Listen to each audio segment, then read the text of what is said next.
Studio A3R, where we feature the people and ideas that help us deepen our connection to ourselves, our community, and the world around us. I am your host, Jennifer Sertle. It is a time of constant change, and our greatest advantage is connection. It shapes how we lead, how we grow, and how we create a more meaningful future. My hope is that this space brings you clarity, strengthens your sense of purpose, and inspires deeper connection in every part of your life. I'm so very happy to introduce you to our guest today, India Osborne. She is a transformational life coach, visionary storyteller, and holistic event curator. I met India through Yarrow Cranner and his community, Hatch a Better World. There was a Hatch 20 reunion in Bend, Oregon, and she and I were immediately drawn to each other. There's something about her presence, her depth, and she just had just a very graceful way of holding space, which I really resonated with. So India, what she does is she blends ancient wisdom with modern expression shaped by a creative background that includes work on iconic films that you know about, like The Life of Pi, Avatar, and The Watchmen. She understands the power of story, not just on the screen, but the story of you as a human and your own journey. Her path evolved into a sacred service, curating retreats, mentoring visionaries, and guiding people through personal and professional metamorphosis. Her approach is rooted in her own transformational pathway of human potential, a journey from survival to transcendence, offering intuitive coaching, mindfulness, and deep energetic alignment. India is also the host of the Slow Drip podcast, where she explores the sacred, subtle shifts that shape who we are with humor, grace, and insight. India, welcome to Studio A3R. It's been a journey. Thank you. Thank you for walking with me, Jennifer. Oh, it's been wonderful. It's wonderful. So I'm just going to dive in. You've had such a multifaceted journey from major film sets to sacred retreats. So what's the thread that connects it all for you? Wow, the thread that connects it all for me is my desire for humanity, for wholeness, for unity, for us to come back together as one. And that's really been the thread throughout my entire life. It's, how I see you and me and you, and how we can play in this life together. That is the thread. And is there anything from being part of those movies and seeing that story, like what special sauce did you give to those stories? What special sauce did I give to those stories? I think the special sauce from my potion is I love working with artists. I love working with the imagination. I believe that imagination is truth, and I was on the side of visual effects. First, I was in production when I worked with Luc Besson, which was a wonderful experience. And following what I think I was with Luc for 12 years, there was humanity in his work. That being my introduction to filmmaking, I got to see the man making art as his reality. And as the message that he put out into the world. That was my experience of Luc. And I then went into visual effects. And that's where I got to see that what doesn't exist can be made possible. So then I became a world builder. And that's what I talked about. Yet another layer of storytelling is that there is truth in the imagination. That your imagination doesn't have to be something that is unattainable, but it can be something that you create. So, and that the coherence between the two, the authenticity and the imagination, and in that is your messaging, like what I like to call soul currency. Soul currency. That's wonderful. And so how, now that you're on this program and just, launching Slow Drip, what is your vision for the future? And how are we walking into it similar to what you described with Luc? It's like, we are now part of the creation of the world you're building. I don't know if I'm building it more so than I'm inviting people into it. What is my vision of the future? Wow, that we come back together as one, that we have compassion and unity, a place where integrity is our breath, where just we remember what it feels like to hold hands again, to hold hearts, to hold space, to breathe together. That is what my hope for humanity is, that we recognize the interconnectedness between all beings. That is my hope. That is my vision. That is my work. That is my hands in the soil. That is what I would love to be a part of in this lifetime. So, as an invitation.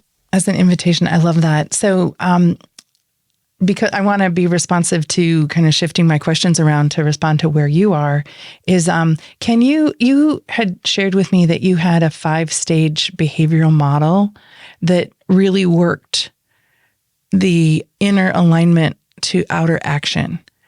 And so I'd be curious to learn how you came up with this particular model. And if you could take us through some of it, that would be amazing.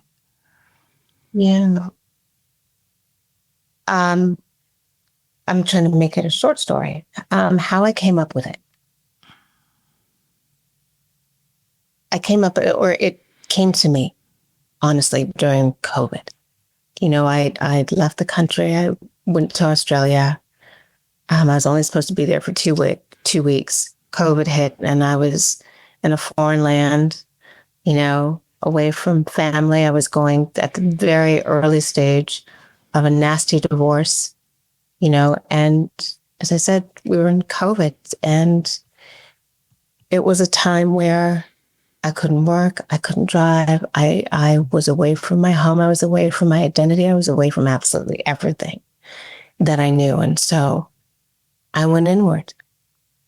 And in that space, I got to release, and I recognize this with a lot of people that I came in contact with, both in Australia, all my identities, and everyone at home as well, is that was a time where, it was ego releasing and character revealing. I got to shed all of who I no longer had to be. I got to dispel all belief systems about who I was supposed to be, and I feel as though I got to just reconnect, just realign with just life purpose. And that is joy, that is belonging, that is love, that is self-actualization, that is family. And that is the foundation of the model. And, I call it a ripple program. And that is, I'll be very honest with you, my entry after COVID was menopause. And I found my voice in that as well, because I wasn't who I used to be or believed I had to be. I was stepping into just my own rebirth. And who am I more than my name? Who am I? What is my offering? And it came in ripples. It dripped into me slowly, which is the name of the podcast. Obviously, it's called Slow Drip. And it was acknowledgement. I got to acknowledge that I'm here because I'm supposed to be here. I got to acknowledge not just my pain, but my blessings. I got to acknowledge all the things I did as a way of survival, and how even in that survival mindset, I was preparing for my future self and for my future life, which is now what I'm doing here with you in this moment. Within that came distillation. And it's let me not criticize, but interrogate without emotion. All of the things that I thought happened to me, I got to transmute them into things that happened for me so that I could get to that next stage of courage. And courage is that internal flame, that each of us has in us. And it's not that flame of rage. It's that flame of inspiration. It's that flame of renewal. It's that flame of creativity and allowance. And it takes a lot of courage, to step into that and say, this is who I am. This is what I want. This is where I'm going. And it's okay. Everything that follows that sentence of it's okay, you don't have to pay attention to. It is okay because it is for you, and it is timely, and it is now. That was courage, or that is courage. The next was renewal. In that renewal phase, oh my God, I couldn't have, let me just say, along the way, life was my partner. Irony became my best friend. Vanity became like an old boyfriend because it broke up with me. I went through hair trauma. I used to have this gorgeous mane of hair. Honey, I went to the wrong hairdresser on the wrong day. And all of my mane, which was my veil, unbeknownst to me, was ruined. And so I had to start from scratch. I actually got to see what I look like. And I'd never seen what I really look like, and it was a moment where I felt like I was born to myself, and that was my renewal. It's like, okay, well, here I am. This isn't what anyone has ever met. This isn't anyone I've ever even spoken to. And every time I'd walk past the mirror, it's like, oh my God, hey, India. Oh my God, let's get to know each other. Who are you really? What really inspires you? Let's go play today. And I got to meet, my little girl again, who I had long since forgotten. And so it was a renewed sense of, I am in this life brand new. I'm in this life completely true. And that was a renewal phase. It was just like, okay, I am cleansed. I am cleared. Let's play. Let's do this thing. And we get to decide, we get to name what that thing is. For me, it's joy. And then there was, or is, self-transcendence. And I'm still in that. And so in that, I'm releasing boundaries. I don't feel the need to have boundaries per se, because for me to have boundaries, that means I'm judging you. I'm saying you can't cross this line with me. It's not about crossing lines. It's about me seeing you for who you are and where you are and why, and so that's compassion without attachment, and so those are my personal steps in the program and how it spoke to me, with each of my clients. I meet you where you are. And we co-create, we co-design, this pathway together. And it's been just a wow experience. I don't have an acronym for wow. I'm going to come up with one.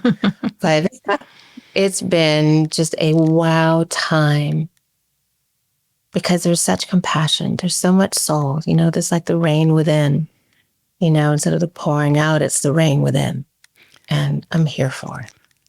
That was a long story. No, I think this is why we're having you on the program, is people want to hear from you and hear what you're all about. I think what I'm learning just from learning from you is that I'm at a very different stage because I'm actually establishing boundaries, and it feels courageous to actually articulate boundaries. So it's kind of like Carol Gilligan, when she talked about people learning about ethics, that they have to be black and white before they can be like more compassionate, like what you're talking about. So I'm just kind of interesting as I'm hearing you. And I think hopefully all of you listening will kind of find out in those 5 steps, those 5 ripples that we just heard, where are you in the process, and where were you maybe triggered or have a response? Or was it like, someone's speaking what I'm feeling. Thank gosh, it's about time, it's so great. And I recently had my eyebrows done because everybody in our town is getting their eyebrows done. And it's been a hard transition because I don't think the person did a great job. So I'm learning, I'm just kind of relating to you. Like as someone that's also, in middle ages, going through where some of my power came from and learning that I'm more powerful than I thought, but I had to allow the learning of where's my real power, so I think it certainly resonates with me, and I know it's going to resonate with everyone that's listening too. What's so interesting is that you are an artist. What I've learned about you is that the aesthetic matters a lot, texture matters a lot, history matters a lot. And so I'm really curious, how do you blend in ancient wisdom with your hipness? Because you are super cool. In addition to having this, this internal compass that's an old soul's internal compass. Thank you. Thank you. And thank you. I didn't know I was cool. I received that too. Thank you. Yes, you're cool. Wow. How do I integrate ancient wisdom with coaching? Yes. Wow. How do I do that? I think that just I don't say this, I think the traditions of ancient wisdom, it's as I said earlier, I think that there's a correlation, the recognition of the interconnectedness of all beings, and in my coaching practice, I don't like the word try. I've found that it's a pathway, to human potential. And what is that potential? Why are we all here? We all have the universal questions. What is the meaning and purpose of life? And what is life? I find that language sometimes generic. We have an emotional attachment to generic words. And so I've been playing with language, so what life is to me might be something that's different to you. What is death? What death is to you might be something, to me. And so it's really looking at life and death and what exists beyond. It's looking at the law of correspondence. What's happening within me is also happening external to me. What's above me is also happening, beneath me. And it's realizing that we are the center. And so as that center, as that unity consciousness, as that one whole being, how can we invite life into that? How can we return to joy? How can we return to home? How can we return to a place where we feel safe inside the home of ourselves, as safe as we feel external, in our world home? What things are we cultivating within the soil of our being that we can also cultivate external to our being that feeds everyone? And so how can we play in discovery? How can we play together in innovation? How can we play together in creativity? What can we co-create? And that is the foundation and the integration of both ancient wisdom, that oneness, and my coaching practice is how can we become one again? How can we respect each other as one again? How can we become whole? Yes. It's so interesting. We had David Zabinski on recently as well, and I think of him kind of as an alchemist. But as I'm listening to you, I'm experiencing you as a gardener. There's just like the words are kind of earthy. I'm feeling this sense of working with the earth, and this kind of curation and this inviting to grow. It's because I tend to be quite a linear thinker. So it's like, I just feel like it's like I'm in this ebb. I really am in water when I talk to you. It's quite interesting. I have two more questions. You often talk about soul currency. What does that mean? And how can someone start discovering their soul currency? Soul currency to me is, I want to spend my life helping people find the richness in who they are.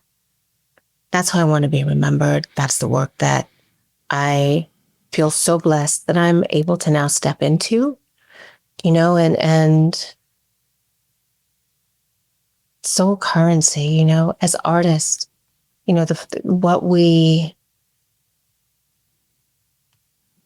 the way we ignite those we come in contact with is soul currency. My soul connected with your soul, Jennifer. And that currency is our frequency, and that frequency carries. And so it's a double entendre if we want to talk about currency. But it is our soul work, it is our soul speak, and that is something that is eternal. It is absolutely eternal. And that's what soul currency is to me. Well, if you, I know Slow Drip is going to have a life of its own and going to be beautiful. But as I'm hearing you speak, I'm saying like Soul Speak sounds like another good podcast that you would be incredible to run. I want to leave our conversation, which is just the first of many. I'd like to see if there's a small practice you could offer our listeners who are standing at the edge of their next big transformation. Is there any practice or any exercise that they can do to feel a little safer in their transformation? Yes, we're going to look at the word safe. Let's look at the word safe. You define what safe is for you. I used to think that, I'll give it to you and I'll be quick. I had a vision one time, and it was right as I was leaving my second marriage. And that was a big jump. It was huge. But I knew that if I didn't make that move, that I would lose myself. I did not see myself having a long life. I did not see myself at all. And the vision that came to me is I was nude, like I was, being born, super, super long hair, which means I hadn't been out in the light. I'd just been growing in this kind of closed off, safe place. And I heard a lock, like a combination from the outside, unlocking the door to my life, and they would open the door and I would get to peek outside. And the light was too bright. And so I had a choice. The person asked me, would you like to come out or do you want to stay inside? And my fear and familiarity with that fear of that safe space that I knew I wasn't going to necessarily suffocate in, but I certainly wasn't going to be able to live in, I had a choice. And one of those visions, I said, close the door. And I could not sleep that night because that door, I saw that I'd closed the door on my own life. My life possibilities, my dreams, all the things that I knew that I was here to do. And so I took back the key. I took back the combination to my life. And so for me, safety doesn't necessarily mean hiding or being veiled in a safe place that's comfortable but unhappy. And so on the flip side of that, to answer your question, is what can I offer someone who is on the precipice, of huge transformation? Is to just close your eyes and go within. Know that there isn't a cliff. You will never fall. There is no place to fall when you're in the universe. There's no place to fall when you're in space. You will find your wings. And if you do not find your wings, your soul will save you because your soul always knows. I had no idea when I left that relationship what was ahead of me, but I knew I couldn't stay. And so I took that leap of faith in myself because I knew if I couldn't trust anyone else, I could definitely trust myself. Trust myself to do what? I have no idea, but trust myself that I was going to find my way. Absolutely. So have that mirror conversation with yourself. That's what I did for 5 years. Every morning I would get up and I'd go stand in the mirror and I would stare at myself until, your face starts to become just kind of like, just not necessarily distorted, but you really start to look into yourself. And that's what I knew, that I had permission to ask my true self, my highest self, or tell myself what I was either afraid of or listen to what that mirror self was telling me that I may have forgotten. And so it was the most vulnerable and terrifying thing that now I look forward to. I'm so excited to go meet myself in the mirror so that we can, share all of the things that we're going to get to do today, or all the things that we came through yesterday, or all the things that we're envisioning that are happening now. It's a slow, I don't even want to say it's slow. Nothing is fast or slow. It's happening. Just know that it is happening if you show up. Show up and greet yourself every day and tell yourself what is happening in this human skin so that your soul self can tell you what it's already seeing and has planned for you ahead. The paradox of my experience is that with you, I feel like we're in the jungle and you have these huge machetes. And so you've been clearing away the cobwebs and cutting down trees so that I can walk behind you. And instead of slow, the word that I feel whenever I'm with you is this gentle, just gentleness. So that, to me, that was the paradox between the machete cutting down all the trepidation in the future, and being able to walk behind you as an example. You have been listening to India Osborne, and I'm sure you can listen to her forever, and you are going to be able to listen to her on her own podcast, Slow Drip, and I'll be sure to include the links here in this program. I would like to give a heartfelt thanks to my producer, Scott Fitzgerald at Rockvox Studio here in Rochester, New York. This program is sponsored by Marl Accelerator, which is an early accelerator fund for startups developing deep tech products and services for enterprise customers. And what's so exciting about Marl, I've actually been with them for 4 years now, is that they have 60 corporate partners, 150 follow-on VC partners, and 80 industry mentors. I also want to acknowledge some incredible organizations that fuel my life and inspire my work, which is Circle Optics and Say Hi. As we navigate complexity, please remember the antidote to chaos is connection. Thank you for tuning in, and I want you to seek connection. Thank you for joining us.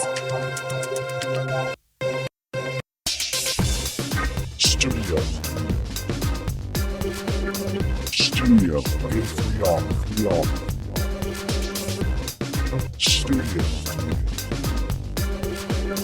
Studio A3R.